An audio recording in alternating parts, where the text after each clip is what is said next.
Hi guys, welcome back to my YouTube channel. ගොඩක් කාලෙක ඉඳන් මට ආට long video එකක් ගන්න බැරි වුණානේ. ඉතින් මම හිතුවා මගේ birthday එකට මම මටම හදාගත්ත birthday cake එකේ recipe එකත් එක්ක ඔයාලට video එකක් ගෙනාවොත් හොඳයි කියලා. මම ඇත්තටම professional cake හදන කෙනෙක් නෙමෙයි. මට කේක් හදන්න බඩුත් නැහැ මොකුත් නැහැ. ගෙදර තියෙන දේවල් එක්ක මැනේජ් කරගෙන තමයි මම්මගේ කේක් එක හැදුවේ. ඉතින් වැරදි අඩුපාඩු තියෙනවා නම් මට කමෙන්ට් එකක් දාන්න.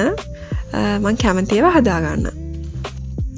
දැන් කාලේ නම් ඇත්තටම බටර් කේක් එකක් හැමෝම වගේ හදාගන්න දාන්නවනේ. ඒ හින්දා බෑග්ග්‍රවුන්ඩ් එකෙන් මම්මගේ කේක් හදන වීඩියෝ එක ප්ලේ වෙයි. අපි කතා කර කර මගේ කේක් එක හදමු. ගොඩ කාලෙක ඉඳන් මට හීනයක් තිබ්බා මගේ බර්ත්ඩේස් වලට කේක් හදාගන්න ඕනේ මමමයි කියලා. ඒත් මට තිබ්බ වැඩත් එක්ක තිබ්බ දේවල් එක්ක ඒ හීනේ ඉතින් චුට්ටක් පස්සට ගියා. ඒ වුණාට මම මේ පාර හිතුවා අනිවාර්යෙන් මම මගේ බර්ත්ඩේ එකට කේක් එකක් හදාගන්නවා කියලා. කලින් මම කේක් දෙක තුනක් හදලා තියෙනවා අපේ අම්මට නේද වෙන කීප දෙනෙක්ට. ඒ වුණාට මට ආස විදිහට මගේම කම්බිනේෂන් එකක් දාලා අලුත් කේක් එකක් හදන්න තීරණය කරා. ඇත්තටම මේ කේක් එක මාරම රසයි. ඔයාලා කීවට විශ්වාස කරන එකක් නැහැ. මම හිතුවේ නැහැ මේ කම්බිනේෂන් එක මෙච්චර රහ වෙයි කියලා. මම ඒකට පාවිච්චි කරේ මයිලෝ එකයි බටර්ස්කොච්. බටර්ස්කොච් කියන්නේ මේක මේ ප්‍රොමෝෂන් එකක් නෙමෙයි. රෙස්බරි එකේ අර රුපියල් 30ට චූටි පැකට් තියෙන බටර්ස්කොච්. ඒවා පාවිච්චි කරලා මයිලෝ එකයි බටර්ස්කොච් එකයි පාවිච්චි කරලා තමයි මම මගේ කේක් එක හදාගත්තේ. මම හැදුවේ ග්‍රෑම් 500 කේක් එකක්.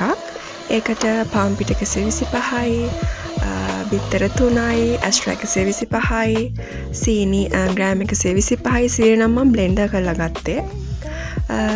තව බේකින් පවුඩර්.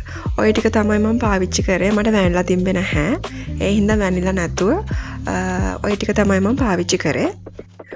ඔයාලට මේ වීඩියෝ එක බලාගෙන ඉන්නවා නම් ඔයාලට පේනවා මට ඔයිල් ෂීට් තිබ්බේ නැහැ කඩෙන් ගෙනාපු. මම A4 ෂීට් කපලා ට්‍රේ එකේ ගානට බටර් ගාලා හදාගත්තේ. මේ වීඩියෝ එක බලන අතරතුරේ මට ඔයාලට කේක් එකක් හදපු විදිහම නෙමෙයි තව දේවල් ඔයත් එක්ක ෂෙයා කරගන්න ඕනේ කියලා හිතුණා. ඒක තමයි අපි ගොඩක් වෙලාවට හැම වෙලාවෙම බලාගෙන ඉන්නවා හැමදේම පර්ෆෙක්ට් විදිහට තමන් ගාවට එනකම්. අපිට දෙයක් පටන් ගන්න පුළුවන් කෑමක් හෝ වේවා තමන්ගේ අනාගතය වෙනුවෙන් කරන ඉන්වෙස්ට්මන්ට් එකක් කියලා මම අදහස් කරන්නේ බිස්නස් එකක් වෙන්න පුළුවන්, එඩියුකේෂන් එක වෙන්න පුළුවන්, තමන්ගේ හෙල්ත් එක වෙන්න පුළුවන් ඕනම දෙයක්. හැමදේම තමන් ගාවට එනකම් බලාගෙන ඉන්න දෙයක් පටන් ගන්න. ඒත් ඒක තියරිටිකලි සමහර කට්ටියට හරි වුණාට ගොඩක් වෙලාවට ප්‍රැක්ටිකලි ඔක අපිට කරන්න බෑ. අපිට හැම වෙලාවෙම සරලව හැමදේම ලස්සනට ළඟට හම්බ වෙන්නේ නැහැ.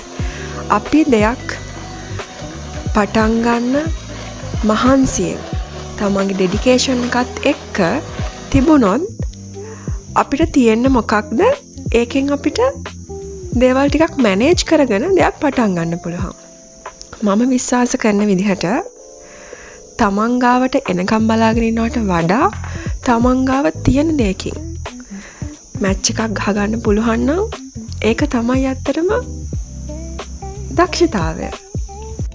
ඔයාලට පේනවා දැන් මම ඉස්සෙල්ලාමයි කතාව කියන අතරතුරේ මම කරේ මයිලෝ පැකට් එකෙන් භාගයක් කෝප් එකට දාගෙන ඒකට කිරිපිටි හැන්දක් දාලා උණු වතුරෙන් මික්ස් කරලා පොඩක් නිවෙන්න තියලා මම අවසාන හදාගත්ත කේක් බැටර් එකට ඒක මික්ස් කරනවා. ඕක තමයි කේක් බැටර් එකේ විස්තරේ. ඊට පස්සේ කලින් හදාගත්ත ට්‍රේ එකට බැටර් එක දාලා සෙල්සියස් 180ට බේක් කරගන්න තමයි තියෙන සාමාන්‍ය විදිහට. සාමාන්‍ය බටර් කේක් එකක් හදන රෙසිපියටම අලුතෙන් මම කරේ මයිලෝ ඇඩ් කරගත්ත එක. මට තියෙන චූටි oven එකක්. ඒකේ පොඩි ප්‍රශ්නකුත් තියෙනවා. ඒකේ ටයිම් එක කැඩිලා මම ඒකට පාවිච්චි කරන්නේ අඬුවක්. රෙදි කෑල්ලකින් අල්ලගන්නේ කරන්ට් ඇදේ කියලා බයට. ඒ හින්දා මම වගේ අනාරක්ෂිත වැඩ කරන්න එපා. කේක් එක බේක් වෙනකන් බලාගෙන ඉන්න අතරතුරේ මම කරගත්තේ මගේ අයිසින් එකට ඕන කරන දේවල් මම ලං කරගත්තා. අයිසින් එකට මම ඇස්ට්‍රා පාවිච්චි කරේ. ඇස්ට්‍රා ග්‍රෑම් 75ක් විතර වගේ මට ඉතුරු වෙලා තිබ්බා. ඒකට අයිසින් ෂුගර් මම පාවිච්චි කරේ බ්ලෙන්ඩ් කරපු සීනි ග්‍රෑම් 250ක් විතර මම පාවිච්චි කරා එකට. ඔය ටික හිමින් ලෑස්ති කරගත්ත එක තමයි කරේ. ඒ අතරතුරේ මගේ කේක් එක ලස්සනට බේක් වෙලා තිබ්බා. මාර සොෆ්ට්. ඔයාලට පේනවා ඇති මම ග්‍රෑම් 500 රවුම් තැටියක් පාවිච්චි කරපු හින්දා සාමාන්‍යයෙන් ඝනකමට උසට ඇවිල්ලා තියෙනවා කේක් එක. අයිසින් කරන්න ඕන හින්දා කේක් එක හොඳට නිවෙන්න එපායිනේ. ඒ හින්දා පරිස්සමෙන් මම කේක් එක දෙකට මැදින් කපා ගන්නවා. කේක් එක එහෙම්මම නිවෙන්න තියලා මම ඊළඟට මගේ අයිසින් එක හදා ගන්නවා. අයිසින් එක හදා ගන්නකොට මම මැද ෆිලින් එකට බටර් ස්කොච් වැඩියෙන්ම පාවිච්චි කරේ. වටේ අයිසින් කරන්න ඒකට මං දැම්මා එකට මයිලෝ. මැද ෆිලින් එකට නම් කලින් වගේම රුපියල් 30 බටර් ස්කොච් පැකට් චොක්ලට් දෙකක් අරගෙන ඒකට කිරිපිටි හැන්දක් දාලා වතුර චූට්ටක් උණු වතුර චූට්ටක් දාලා හොඳට දිය කරගෙන පැත්තකින් තිබ්බා. එතකොට වටේ අයිසින් එකට ඒ වගේම ඉතුරු වෙච්ච මගේ අයිසින් එකේ මයිලෝ පැකට් එකේ භාගයයි කිරිපිටි මේස හැන්දයි ආපහු දිය කරලා ඒක මම වටේ අයිසින් කරගන්න අයිසින් එකට දාගත්තා. මේ කේක් එක හදන්න මට රුපියල් 1000ක් විතර වගේ තමයි වියදම ගියේ. මම දන්නේ නැහැ කේක් එකක් බර්ත්ඩේ කේක් එකක් අයිසින් කරපු බර්ත්ඩේ කේක් එකක් මේ ගානට මේ ප්‍රමාණයට ගන්න පුළුවන්ද පිටින් කියලා. ඒත් මම හිතන විදිහට හිතටත් හොඳයි මේ වගේ කේක් එකක් ගෙදර හදාගෙන කන එක. ඒකෙන් රස කේක් එකක් වගේම තමන්ට තමන් ගැන self satisfaction එකක් හම්බ වෙනවා.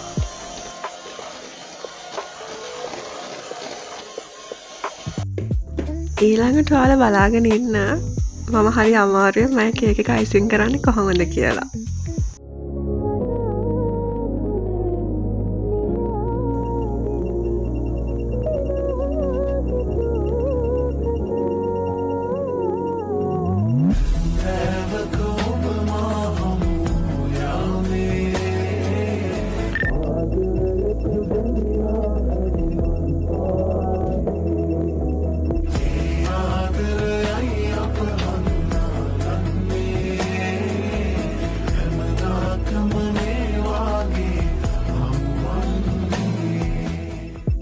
මෙතනදී අඟල් භාගයක විතර තික් එකට මම මගේ මැද අයිසින් එක දැම්මා.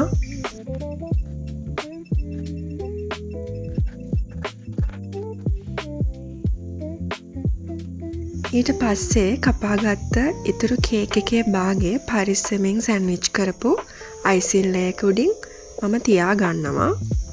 මම මෙතනදී කලින් හදාගත්ත චොක්ලට් සිරප් එකක් කේක් එක උඩින් චුට්ටක් දාගන්නවා.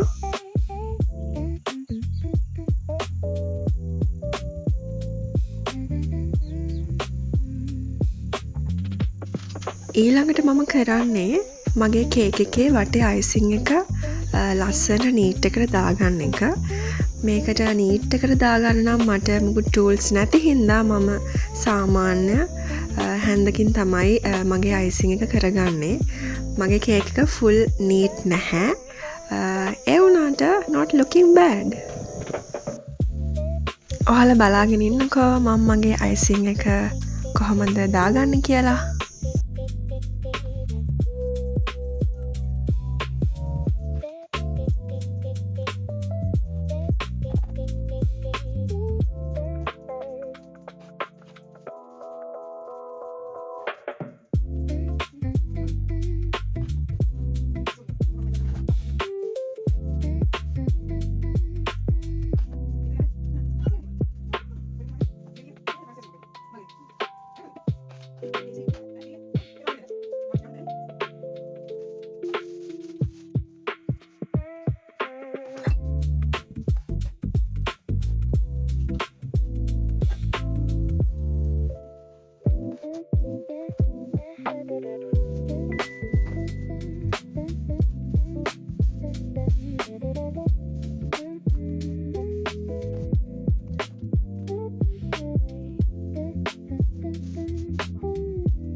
කේක් බෝඩ් එකේ වැඩියෙන් ගෑවිලා තිබ්බ අයිසින් ටික මම ටිෂු එකක් අරගෙන පිළිවෙලකට පිහදානවා.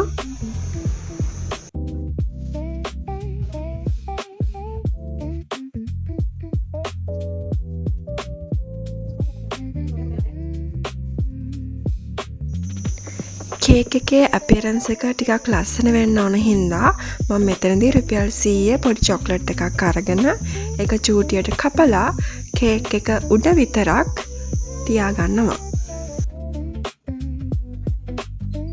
මම කේක් එකේ මැදින් තියාගන්න කලින් එක බටර් ස්කොච් පැකට් එකක් පාවිච්චි කරලා ලස්සන හාට් එකක් හදාගත්තා. මම මගේ කේක් එකේ මැද ලස්සන වෙන්න ඒ හාට් එකත් තියාගන්නවා.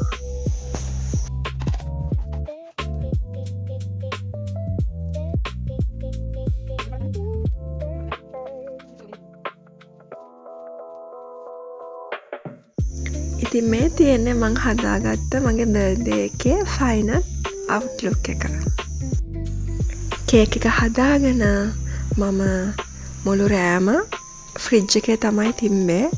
මම දන්නේ නැහැ ඇයි කියලා කේක් එකක් හදලා ඒක ෆ්‍රිජ් එකට දැම්මට පස්සේ පහුවෙනිදට කද්දි මාරම රහයි. කේක් එක හදනවා විතරක් වගේ නෙමෙයිනේ. ඊට පස්සේ අවසානට ගොඩාක් භාජන එකතු වෙනවා හොදන්න. ඉතින් මම මේ දඩිබිඩි ගාලා ඔක්කොම මුළු කුස්සියේම කේක් එක හදන්න ගත්ත භාජන ටික ඉක්මනට හොදලා කුස්සිය අස් කරන්න තමයි හදන්නේ.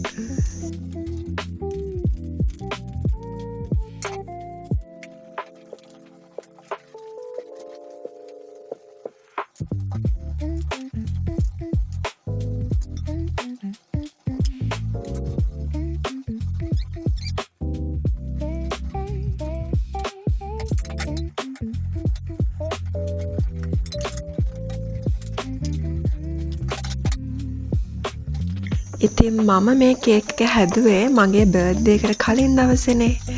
ඉතින් මගේ බර්ත්ඩේ එක දවසේ මට ගොඩාක් කට්ටිය විශ් කරලා තිබ්බා. මට හරි සතුටුයි. මගේ බර්ත්ඩේ එකට ගොඩක් විශස් හම්බුන හින්දා. ඉතින් ආපහු ඔයාලට thank you so much for wishing me for my birthday.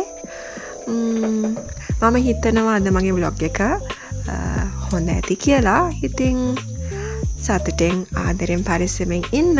ඒ වගේම ඊළඟ වීඩියෝ එකක් එනකන් ඔයාලා බලාගෙන ඉන්න. ඒ වගේම මාව subscribe කරන්න.